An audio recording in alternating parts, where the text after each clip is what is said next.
يا صباح الفل، صباح الورد عليكم يا حلوين. عاملين ايه؟ يا رب تكونوا كويسين وفي احسن حال. اخيرا النهارده حفله جنس البيبي، فيديو المنتظر، الفيديو اللي بقالكم كتير مستنيينه. كل فيديو بنزله يا نغم فين الفيديو، عايزين نعرف انت حامل في بنت ولا ولد، وانتم متحمسين وانا كمان متحمسه جدا والله ان انا اقول لكم. وخصوصا كمان ان انا اتاخرت، يعني انا دلوقتي في الشهر الثامن، وكان نفسي قوي والله انزل لكم الفيديو ده من بدري، بس غصب عني ظروف ما كانش ينفع ان انا انزل الفتره اللي فاتت فيديوهات ليها علاقه بحاجه زي كده. بس قلت لا خلاص بقى افرح وافرحكم ونطلع كده من المود شويه ونعمل حاجه حلوه. فالنهارده ان شاء الله هتعرفوا نوع البيبي، وسواء ولد او بنت كل اللي بيجيبوا ربنا كويس الحمد لله. انا معايا ديما، ربنا يخليها لي يا رب ويرزقني كده باخ او اخت ليها يكونوا زي العسل كده زيها، ويا رب يرزق كل مشترك بالذريه الصالحه يا رب. عايزاكي بقى تتابع الفيديو كده للاخر وما تجريش الفيديو عشان تعرفي في الاخر هو ولد ولا بنت. عايزاكي تستمتعي معايا بالفيديو من اول دقيقه لحد اخر دقيقه، واكنكم كده معايا في البيت واكنكم معايا في الاجواء كلها، وتعيشوها معايا لحظه بلحظه. هبدا كده معاكم اليوم من اوله، وصاحيه من بدري جدا والله، حاسه ان ما نمتش اصلا. الحفله والترتيبات تجهيزات حاجات كده في دماغي كتير عايزه اجهزها واعملها عشان يطلع اليوم زي ما انا عايزه وزي ما انا في خيالي ونفسي. فان شاء الله يبقى حلو ويكون كده الفيديو خفيف على قلبكم، دي اهم حاجه. انزلوا دلوقتي في اول الفيديو كده اول دقيقه، انزلوا اكتبوا لي حاسين ان انا حامل في بنت ولا ولد. في ناس بتعرف من الشكل يا جماعه ومن الجسم ومن المناخير، فانتوا قولوا لي بقى حاسين بايه كده في اول دقيقه في الفيديو، بنت ولا ولد، ونشوف توقعاتكم في الاخر. اول حاجه يا بنات هبدا بيها وهو الديكور. انا مستنيه دلوقتي اماني البنت اللي بتعمل الديكور في كل المناسبات عندي، وكانت عامله الديكور بتاع ديما اخر حاجه في شهر 12، فهي المفروض جايه دلوقتي وهتعمل لي بقى الديكور. وبصوا انا متاكده ان الديكور هيطلع حلو قوي، لاني بجد تعبت لحد ما فكرت كده في حاجه والشكل كده اللي رسيت عليه، ف ان شاء الله يطلع حلو، وانا متاكده ان هي هتعمل لي حاجه كويسه وزي ما انا عايزه. ستيب باي ستيب كده، خليكم معايا.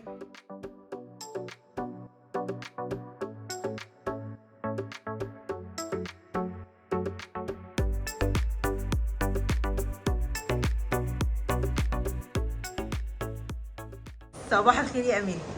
اماني جات يا بنات تعمل لي الديكور، طبعا اماني هي اللي عملت الديكور بتاع عيد ميلاد ديما، وكان بصراحه خطير.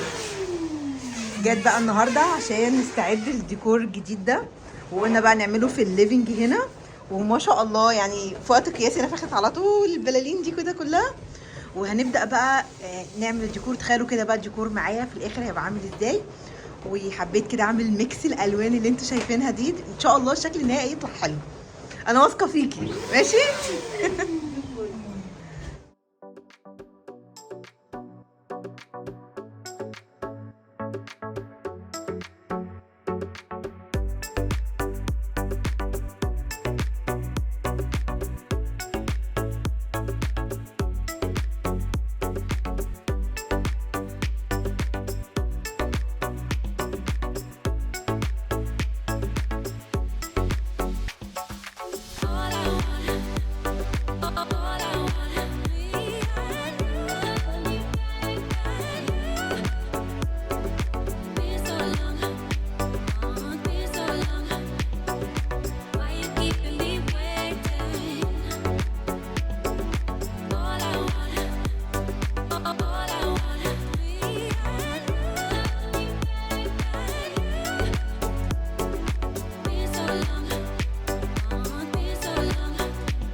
واخيرا برنسيسه ديما خلصت. ايه القمر ده، الله اكبر، ايه العسل ده، مالك؟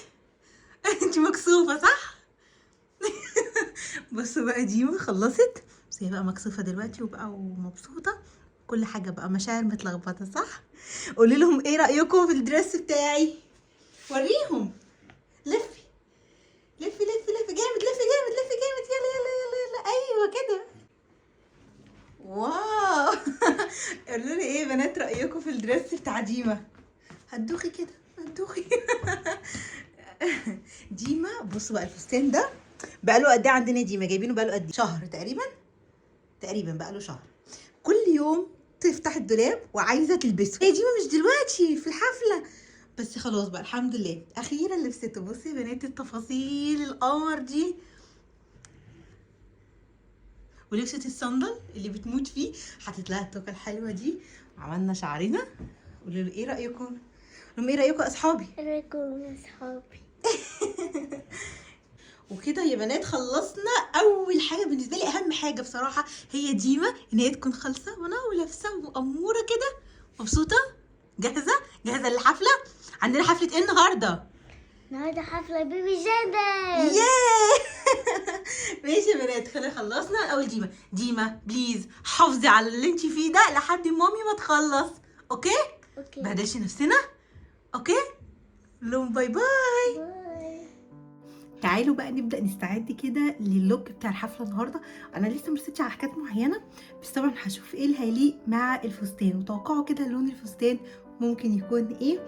فتعالوا نبدا نعمل ميك اب. بس انا عملت ايه حطيت بس العدسه، ما حطيتش حاجه تاني. العدسه اللي انا حطاها اللي هي ديسيو درجه تريبل جراي بس. هظبط كده بقى وشي.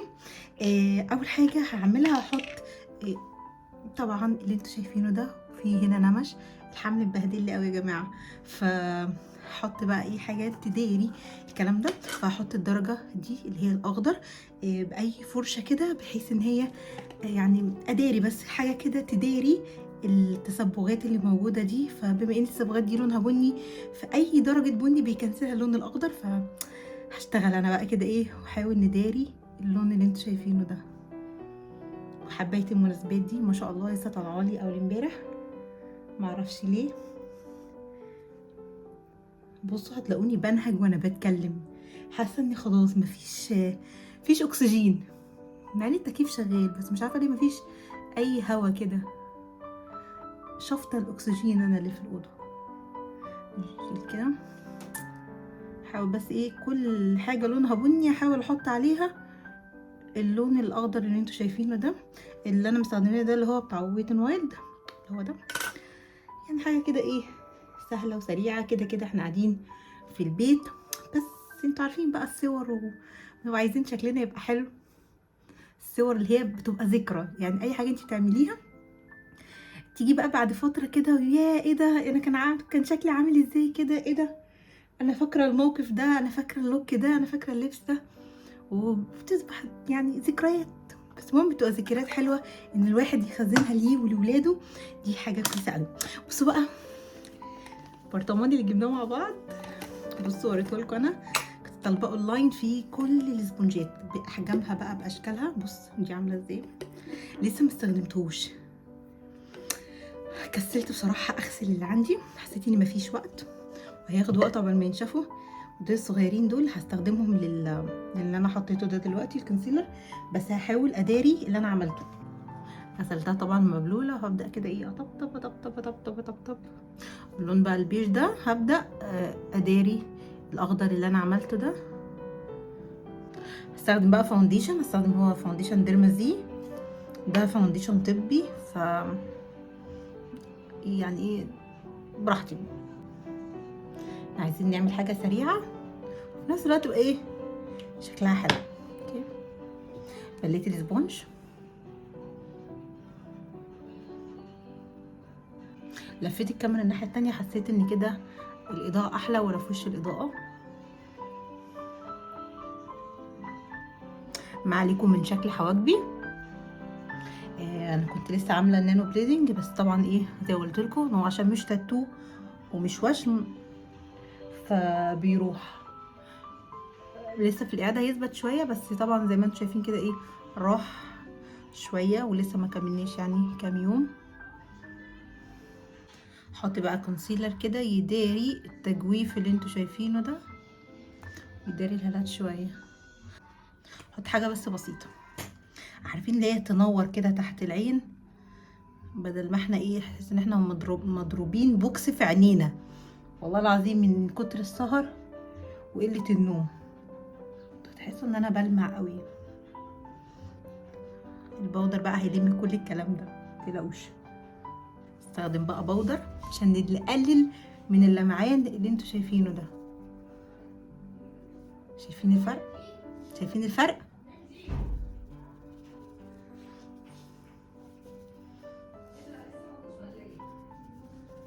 نحاول كده بقى نداري الخدود شويه والقلبظه اللي احنا فيها دي يا بنات في ايه كونتور كده ايه بسيط. نرفع بقى الوش شويه.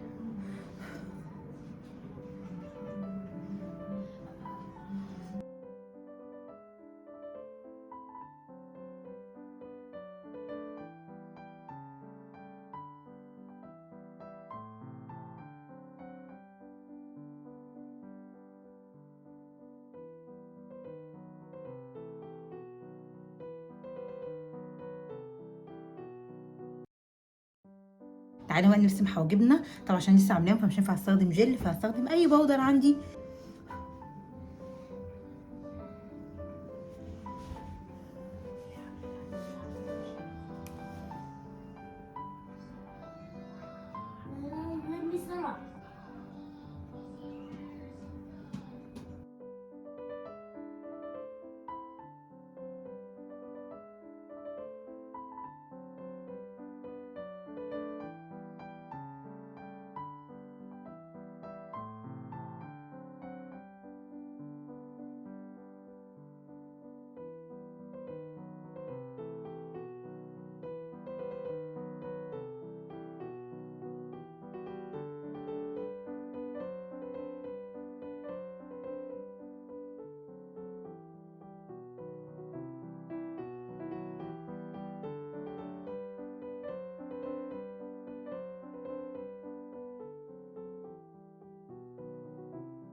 خلصت كده رسمه العين.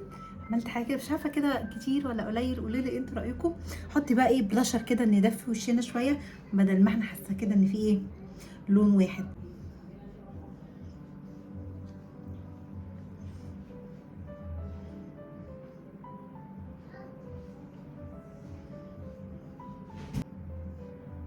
طرحه ماتت، طرحه ماتت. شايفين الهايلايت؟ شايفين اللمعه؟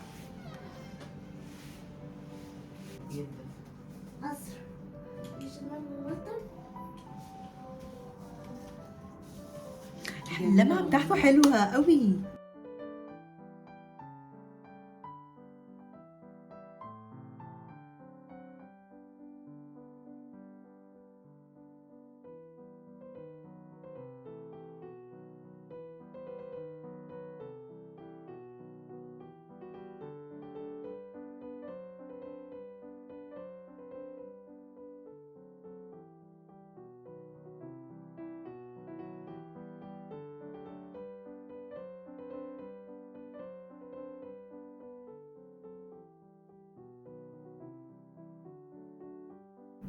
بنات انا كده خلصت اللوك بتاعي. مش عارفه اقول لك كده ايه رايكم في الالوانات دي؟ انا بحب الدرجات دي جدا فحبيت اعملها. المهم انا كده جهزت وعملت الميك اب. تعالوا بقى نلبس واوريكم الفستان اللي انا جبته وتشوفوا اللوك كامل كده. يلا بينا.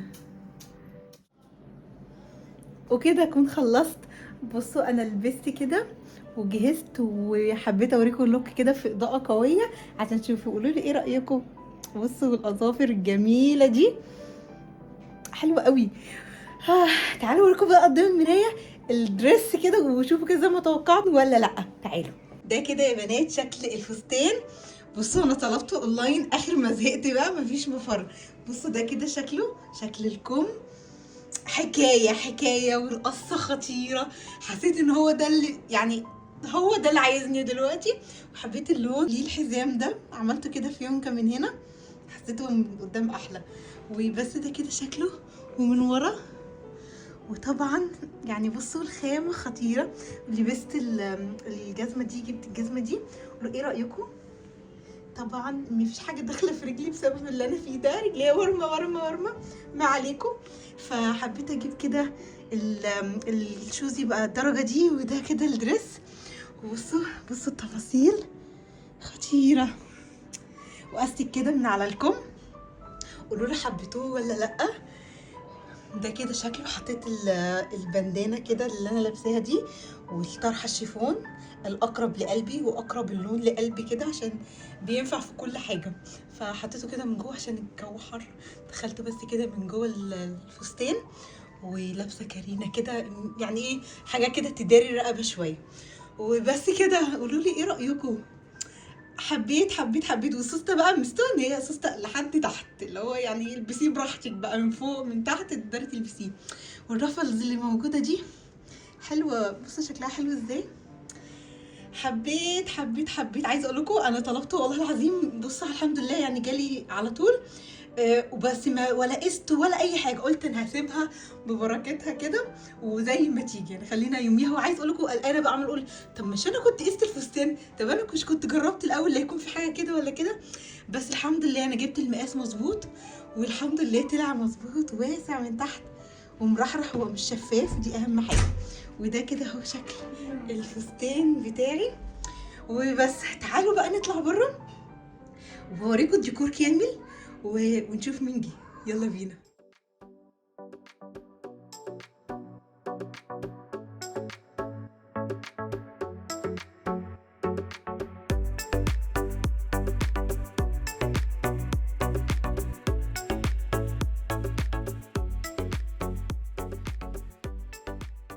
وده يا بنات الشكل النهائي للديكور. تعالوا بقى اوريلكم كده كامل.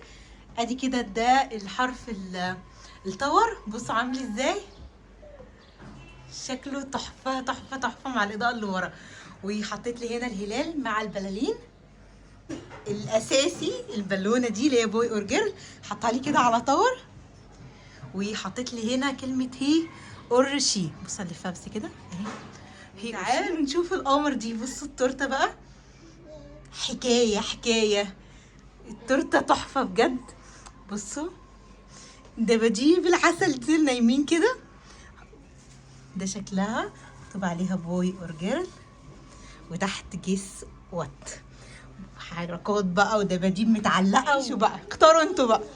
ده كده هو الشكل النهائي للديكور. اوريكم من ورا من بعيد عامل ازاي،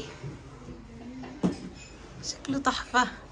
قولوا لي رايكم تحت في الكومنتات يا جماعه. خلاص انا طلعنا بره كده ووريكم الديكور. وطبعا العيله كلها قاعده هي مستنيه يعرفوا نوع البيبي، صح؟ جاهزين؟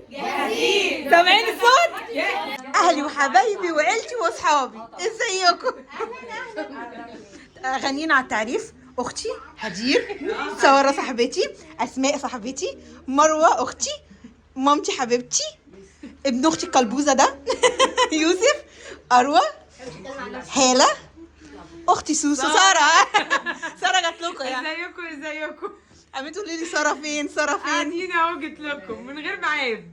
طلعت لكم هي. قالوا لكم اصبروا هتجيلكم، والله استنوا يومين بس هتطلع لكم. اهي طلعت لكم اهو انا جيت. ازيك يا ايه؟ الحمد لله منورين كلكم. طبعا الصف كده كله قاعد، مالناش دعوه بالناس التانيه بقى، احنا خلينا مع نفسينا كده. مش عارفه انت قاعد معانا ليه؟ وسلسوله القمر، بصوا سيلا كبرت ازاي. طبعا انتوا عارفينها من وهي لسه نوتة الغنططه، صح؟ بس يا خلاصي ما شاء الله، الله اكبر. اديت بان نتكلم اهو. السؤال انا ولا هي؟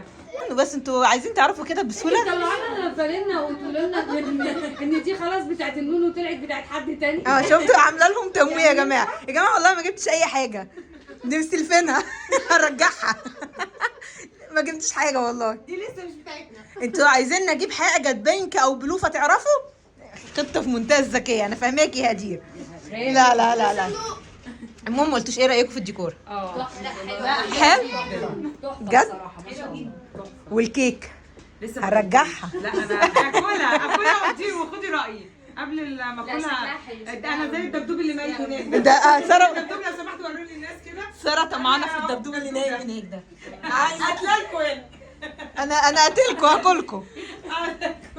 لا التورته والله جميله قوي والله يعني. بس ايه يعني ده ميت. ده الدبدوب مات يعني من كتر الفرهده. خلاص يعني مفيش، بس حلو يعني ديكور. جدا. تمام، يلا جاهزين بقى؟ جاهزين متحمسين. بصوا يا جماعه عشان ايه عايزه اعترف لكم على حاجه. اقول ايه بص بقى، هم ما حدش فيهم يعرف خالص نوع البيبي بس في ولا حد فيهم والله العظيم. ما حدش فيهم عارف نوع البيبي وانا ما قلتش لحد. ده حقيقي. ولا اخواتي ولا حماتي ولا اي حد ولا اصحابي ولا اللي قاعده هناك دي ولا اي حد خالص عارف نوع البيبي، وعاملاها لهم مفاجاه عشان يتفاجئوا. فهم متوقعين. واحده قالت لي في الشهر الخامس، لا استنى، لا قالت لي لا في الشهر الخامس، قالت لي ايه ده انت لسه ما عرفتيش نوع البيبي، انت كده حامل في بنت. حصل. ايوه قلت الواد بيبان في الثالث في الرابع بالكتير بيطلع. قعدت لحد الخامس وتقول لي ما في، قلت لها لسه ما عرفتش. قالت لي يبقى انت حامل في بنت. البنت هي اللي بتتاخر شويه، مش عارفه الكلام ده حقيقي ولا لا. عندي بقى اختي هدير بتموت في الولاد، بعشقهم عشقي كده عشقي. بتحب الصبيان. هدير اختي بتحب يا جماعه الولاد. الولاد دول ساره بتحب ايه؟ انا اي حد راجل كده راجل، بس انا مياله للبنات او انا زيك. انا بموت في البنات. حبيبه انت قلبي. ساره اختي بتحب البنات بس ربنا يخلي لها يوسف. هدير اختي بتحب الولاد، بس عشان انتوا ما تعرفوش ان هدير كان توأمها ولد. كان ليا اخ ولد توينز هدير، بس اتوفى وهو صغير، فهي عشان كده بتحب الولاد قوي. ماشي. عندي فوبيا من البنات، ما بتحبش البنات، ما اعرفش ليه. تقول لي غيري بقى المره دي، عايزين ولد مش عايزين بنت، كفايه ان كده. شاء الله يا رب انزل من هنا مبروك. توقع لوحده. الكتكوت الصغير ده توقع بيقول ولد. احنا عارفين نوع البيبي ولد، ما اعرفش عرف منين اصلا. انا ما هو بقول له هروح عشان ما مش موجود ايه هو ولد. هو متوقع ان هو ولد. توقعي. يوسف انت متوقع ايه؟ يوسف انا متوقعه ولد. انا متوقعه يا جماعه هم تقريبا بيتوقعوا ولد عشان انا عندي ديما، فهم حاسين بقى انت متوقعه هم متوقعين. بس هقول 50% ولد و50% بنت. في النص كده. تفتكروا توأم؟ انا مش فاهم ممكن البطن دي بطن توأم. انا قلتها وانا جوه. قلت الفيديو لما بقول لها ايه ده توأم. يا جماعه كل اللي ربنا يجيبه حلو ولد او بنت، المهم انت تقولي بالسلامه يا رب. حماتي مامتي حبيبتي في الشهر الثاني او الثالث قلت لي انت هتحملي في ولد او حامل في ولد. ايوه شكلك كان بيقول. مع اني والله ما ده كانش فيه بطن اصلا. لا هقول لك هنزل مقبره الخاطر. بس هي ما قالتليش. لا فاكره الحلم اللي انت حلمتيه في اول حملي؟ ايوه. لما حلمتي بيا وقلتي لي ان انت اديتيني كان عقد او كلاد او حاجه كده قلت لك ده معناه، قلتي انت هتحملي في ولد، هتبقي في ولد. قلت لك مش عارفه، وفعلا ما كنتش عارفه. هي لغايه النهارده ماشي، بس انا متوقعه ومتاكده. لا وماما طول اصلا ماما طول ال8 شهور بتكلمني على صيغه ولد، والله وخايفه تزعل في الاخر مني، مش عارفه ليه. هتزعل والله. انت عماله تقولي بوي ولا جيرل؟ بوي ولا جيرل؟ مين دي؟ قالت لي لا انا مش لما شفتك قلت لك انا كم مره اشوفك اقول لك انت كل ما تشوفني تقولي انت خاسه، انت حامل في ولد. لا ازاي يا جماعه كل ده خاسه؟ بينزل وانا يوسف كنت نازله فيه شويه، بس كانت هي بطني بس كده. انت يا بنتي ولا انت يا ابني؟ اطلع قول خلصنا. فمروه بنت ولا ولد؟ بنت. مروه متوقعه بنت عشان تلعب مع سيلا. يعني انت عايزه بنت عشان تلعب معاكي؟ اخص عليكي. هنشوف في الاخر ايه نفرقع البنات. ينفع البنت. وانت يا اروى بنت برضو؟ خلاص في 2 قالوا بنت وايه قالت بنت ولد وانت ولد. خلاص يا جماعه بقى مش هنطول عليهم اكتر من كده ونعمل قرعه ونشوف. ماشي جاهزين؟ يلا. هنا في باي. استني، هنا في فيل، هنا في فيل اهي. دي بتقول هنا فيل. في ممكن توم او بوي او مش توم. يا لهوي. هي الوان بتزعل. بصوا هما بيحاولوا يستشفوا ايه اللون اللي جوه. ايوه الالوان بص هم قاعدين جوه البالونه. هو جيري وبوي. مش هتعرفوا، انسوا مش هتظهر ايه؟ مش هتظهر. ها حاسه ايه؟ بالونه سودا. عارفه في حد قاعد ورا بيقول توأم يا جماعه. توأم. بوي. حاجي باجي حاجي باجي. هو الاثنين. مش عارفه والله. لا لا مستحيل. انت شايفه لونين؟ مستحيل. انا همشي اسالها. ممكن.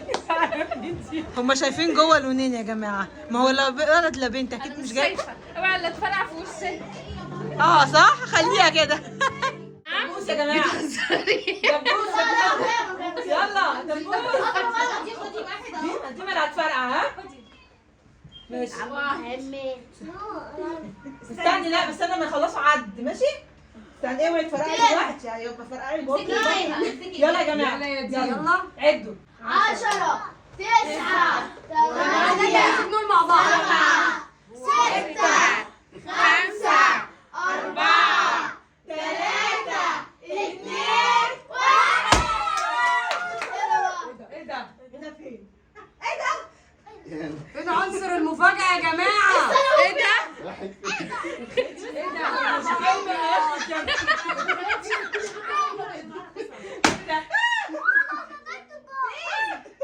ايه ده؟ ايه يا جماعه ده؟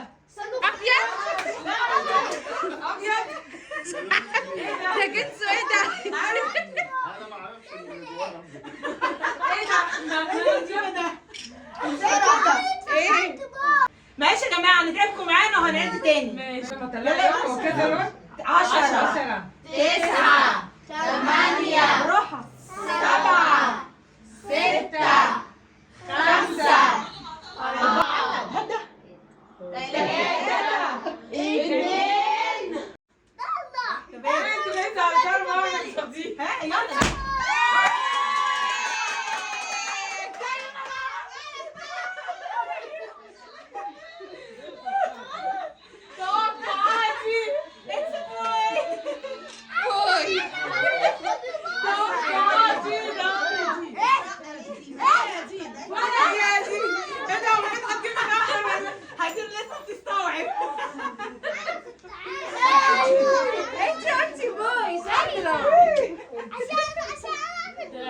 ايوه عرفت منين؟ يا جماعه ما كلنا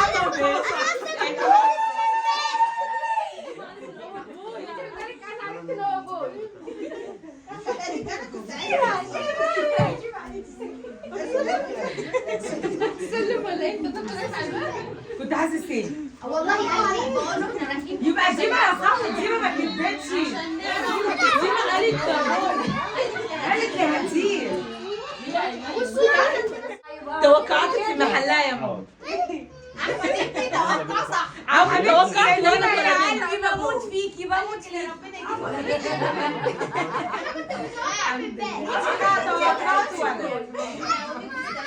انت لسه اختي متوقعه لسه ولد الشهر ده. انا كمان متوقعه من اول ما قلت لك انت خاسه. ربنا يكمل لك على خير. انا كنت عارف الصورة اللي كنت منزلها على الانستجرام. انت كنت حاسه ايه؟ كنت عارف ان هو ولد. ايه ده اشمعنى؟ صورة اللبس او الدبدوب الازرق. والحاجات اللي الصورة اللي كنت منزلها على الانستجرام. الدبدوب بتاع ديما والسلوبيتا بتاعت سيلا يعني هي جت كده. جبنا الجو يا يوسف. وبكده يا حلوين اكون وصلت معاكم لاخر الفيديو. يا رب يا بنات الفيديو كان عجبكم واليوم كده كان حلو، واشوفكم على خير ان شاء الله في فيديو جديد. باي باي.